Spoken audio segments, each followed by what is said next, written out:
O movimento que eu vou falar é o Renascimento, Renascentismo ou Renascença. Chame como quiser. Ele foi um movimento que durou entre os séculos XV e XVI na Europa, mas ele pode ter durado um pouquinho mais. Bom, vamos falar de seu contexto histórico. Ele estava no continente europeu, mas ele ficou concentrado principalmente na Itália no seu início, terra do Coliseu e da Torre de Pisa. Bom, ele começou por causa do mercantilismo europeu, em que os comerciantes italianos começaram a fazer comércio com outras culturas, principalmente povos da Ásia e do Oriente. Isso foi dando dinheiro para eles investir na cultura. E boa parte desse investimento veio dos mecenas, que eram comerciantes muito ricos que existiam naquela época, e também o clero, que deu um bom apoio financeiro.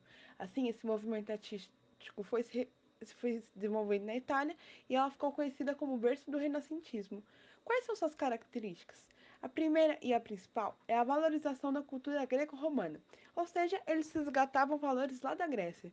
Que valores? O racionalismo, o antropocentrismo e a grande relação entre razão e natureza, o que focava muito no individualismo do homem, tirando aquela visão teocentrista que eles tinham antes.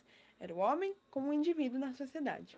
Também, tudo que eles tinha que ser demonstrado por meio da ciência, sendo o experimentalismo. Então, ficou muito claro a relação entre ciência e razão, difundindo idiomas como o latim e o grego e tornando filósofos muito mais conhecidos, como, por exemplo, Platão.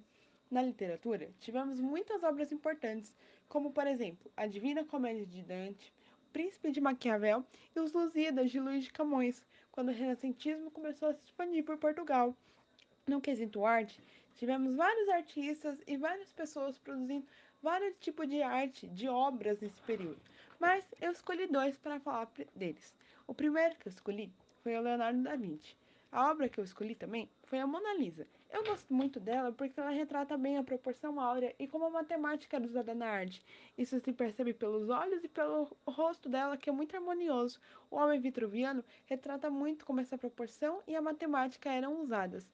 Agora, saindo um pouquinho da arte, falando mais sobre escultura, tem o Michelangelo. Uma obra que eu gosto muito dele é a Pietà, que mostra esses valores de humanismo e de focar muito no homem e no realismo. Pietà é uma obra de Maria segurando Jesus, que foi o que ele fez.